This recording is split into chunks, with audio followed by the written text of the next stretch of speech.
এ জীবন তোমাকে দিলাম বন্ধু, তুমি শুধু ভালোবাসা দিও বন্ধু, তুমি শুধু ভালোবাসা দিও।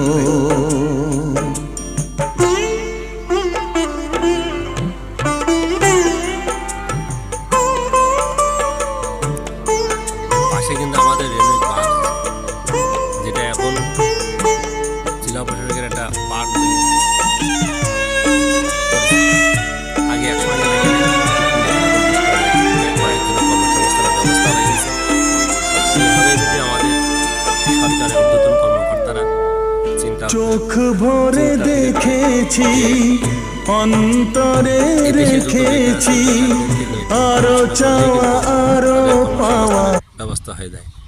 যেখানে যেখানে কিছু মানে বিনোদন জায়গা আছে, মানুষ কিন্তু এখন খরচ করতে, এক কাপ চার দাম 30 টাকা। ওই চা খাওয়ার জন্য 300 টাকা তেল পুরাই কিন্তু চা খেতে যায়। যেমন পুরাদায় থেকে মানুষ চা খেতে ঘুরতে যায়, ওই কুমার খালে ব্রিজ আছে, ওই ব্রিজের পাশে একটা দুধ চা, একটা পাউরুটি। তাহলে মানুষের ভিতরে কিন্তু এখন অনেক আগেকার মতনই নাই, কিন্তু এই ভালোবাসাটা নাই মানুষের ভিতরে।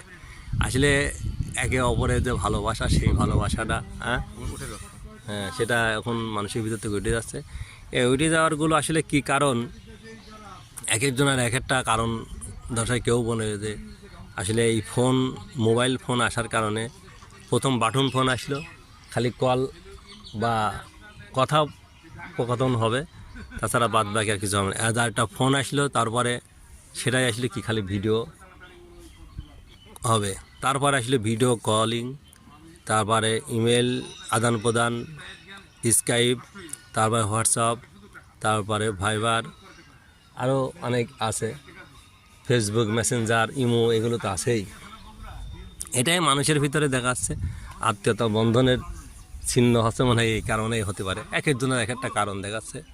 এখন মানুষের শৌখিন হয়ে গেছে, মানুষ দেখা আছে যে মানুষের আত্মীয়তা বাদ দিয়ে এখন মানুষ এই বিনোদন জায়গাগুলো খুঁজে বেড়ায়। এই জন্য এই জায়গাগুলোই ইচ্ছা করলে সরকার, যেমন এখানে রেণুকি বাঁধে কয়েকজন 4 জন লোক দেখে আসলাম, যেমন কর্মসংস্থান হয়েছে। এই 4 জন আবার পরিবর্তনে আবার আর 4 জন আসবে। আরও অনেকে সাইড সুইডে আছে মনে হয়, এখানে কিছু দোকানপাটও হয়েছে। হ্যাঁ।